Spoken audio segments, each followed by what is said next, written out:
دوستو ایک شخص ہر وقت اس بات کا انکار کیا کرتا تھا کہ اللہ رزق دیتا ہے۔ وہ اس بات کو مانتا ہی نہیں تھا کہ رزق اللہ دیتا ہے۔ اس کے دوست ہمیشہ اس کو سمجھاتے تھے کہ میاں نہ صرف انسان بلکہ کائنات کی تمام مخلوقات کا رازق اللہ ہے، اللہ ہی ساروں کو رزق دیتا ہے، اللہ کا ہی کام ہے کہ وہ تمام مخلوقات کو ان کا رزق بہم ان کو پہنچاتا ہے۔ لیکن وہ اس بات کو ماننے کے لیے تیار ہی نہیں تھا۔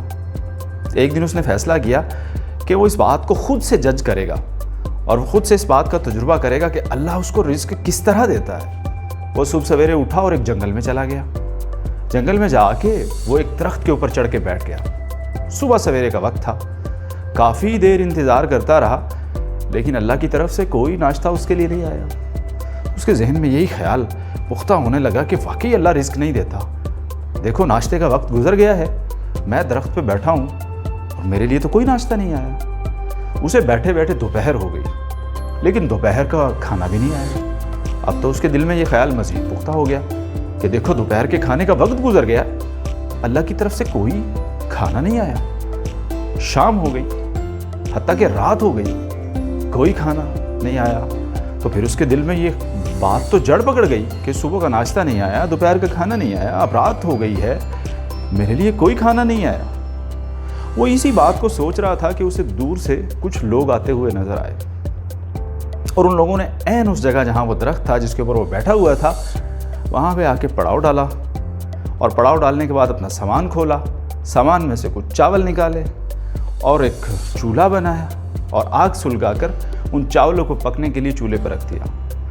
چولہے میں سے جب وہ دھواں اڑا تو وہ دھواں درخت پہ بیٹھے ہوئے اس شخص تک بھی پہنچا تو وہ کھانسنے لگا۔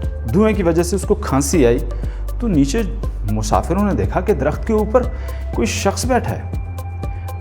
انہوں نے اسے آواز دی اور اسے نیچے اتارا اور کھانا بننے کے بعد اس کو اپنے ساتھ کھانے میں شریک کیا اور رات کو بھی اس کو اپنے ساتھ رکھا۔